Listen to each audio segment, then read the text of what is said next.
अस्सलाम वालेकुम व्यूवर्स, उम्मीद करता हूँ आप सब खैरियत से होंगे। Today the topic of discussion is about does God exist. तो मैं कुछ तीन जो है ना टर्मिनोलॉजीज की तरफ आप सबको मुतवज्जा करना चाहूंगा, जो मुफ्ती शुमाइल और the so called poet writer Javed Akhtar फजूल इंसान के दरमियान जो है ना वकूफ पजीर हुआ।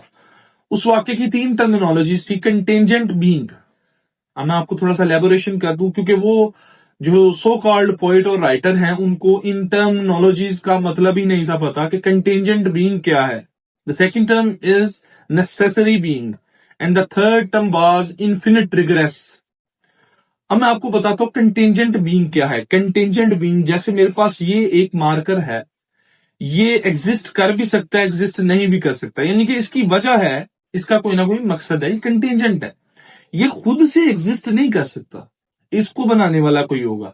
जैसे ये मार्कर है, ये भी एग्जिस्ट खुद से नहीं कर सकता, इसको बनाने वाला कोई ना कोई होगा। ये हमारे पास लैपटॉप है, ये हमारे पास मोबाइल है, ये खुद से एग्जिस्ट नहीं कर सकता, इसको हमने बनाया या हम बना सकते हैं, ठीक है।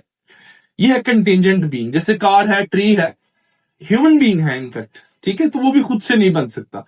या उनकी टर्मिनोलॉजी थी इन्फिनिट रिग्रेस। अब दूसरी टर्मिनोलॉजी इन्फिनिट रिग्रेस क्या है? इन्फिनिट रिग्रेस है कि जैसे मैं इस टाइम एग्जिस्ट कर रहा हूं, तो मैं किस वजह से एग्जिस्ट कर रहा हूं कि मेरे वाले साहब थे, उनके वाले साहब थे, वाले साहब, वाले साहब, वाले साहब, वाले साहब, so on continued. A B की वजह से एग्जिस्ट करता है, बी सी की वजह से एग्जिस्ट करता है, सी डी की वजह से एग्जिस्ट करता है, and the procedure goes on. कहीं पे जाके ब्रेक लगेगी नहीं, वो ये नहीं समझते। वो कहते हैं ये सब चीजें एग्जिस्ट करती हैं, हाँ किसी ना किसी वजह से एग्जिस्ट करती हैं, मगर कहीं तो स्टार्ट हुआ। ऐसे हम एग्जिस्टेंस पे सवाल उठाते हैं कि एग्जिस्ट करती हैं चीजें, ठीक है। वहां पे जो है हमें जरूरत पेश आई एक नेसेसरी बीइंग की, दैट इज गॉड। आप उसको खुदा कह लें, अल्लाह ताला की जात कह लें इस्लामिक पॉइंट ऑफ व्यू से, भगवान कह लें उनके पॉइंट ऑफ व्यू से, ठीक है। कोई भी आप टर्मिनोलॉजी उनके लिए यूज करें, बस मकसद ये है कि डज गॉड एग्जिस्ट। तब नेसेसरी बीइंग जो है ना उसका कंसेप्ट है कि यार इन सब का कोई ना कोई बनाने वाला है। ये खुद ब खुद हर चीज एग्जिस्ट नहीं कर सकती, तो हमें एक चीज अज्यूम करनी पड़ेगी, वो एक ऐसी पावर, एक ऑप्टिमम पावर, एक ओमनी किंग, ठीक है ना, ओमनी पोटेंट, जो सबसे आला है, सबसे अफजल है, जिसके लिए क्वेश्चन ही हम कर सकते जो एग्जिस्ट करता है या नहीं। अगर हम ये सवाल करते हैं कि खुदा ताला की जात जब ये कायनात बन रही थी तब कहाँ थी, तब तो वक्त ही नहीं था, तो ये क्वेश्चन ही वैलिड नहीं, उनके लिए वक्त एग्जिस्ट नहीं करता। कंप्यूटर अगर एक इंसान ने बनाया है तो वो कंप्यूटर के अंदर नहीं होगा, इंसान कंप्यूटर से बाहर होगा। इसका मतलब जिसने जो चीज बनाई है वो उसके अंदर नहीं होगा, उससे परे होगा। खुदा ताला की जात ने वक्त बनाया, खुदा ताला की जात वक्त से बरी है।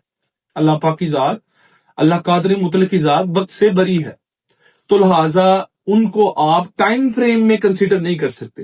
तो ये कुछ वैलिड पॉइंट्स जो मेरे पास भी थे मुफ्ती शुमाइल और सो कॉल्ड जावेद अख्तर के दरमियान जो डिबेट हुई, तो वो एक कंक्लूसिव डिबेट थी, जिसका कंक्लूजन यही निकला कि उसको मुंह की खाना पड़ी जावेद अख्तर को, ठीक है, so called poet and writer.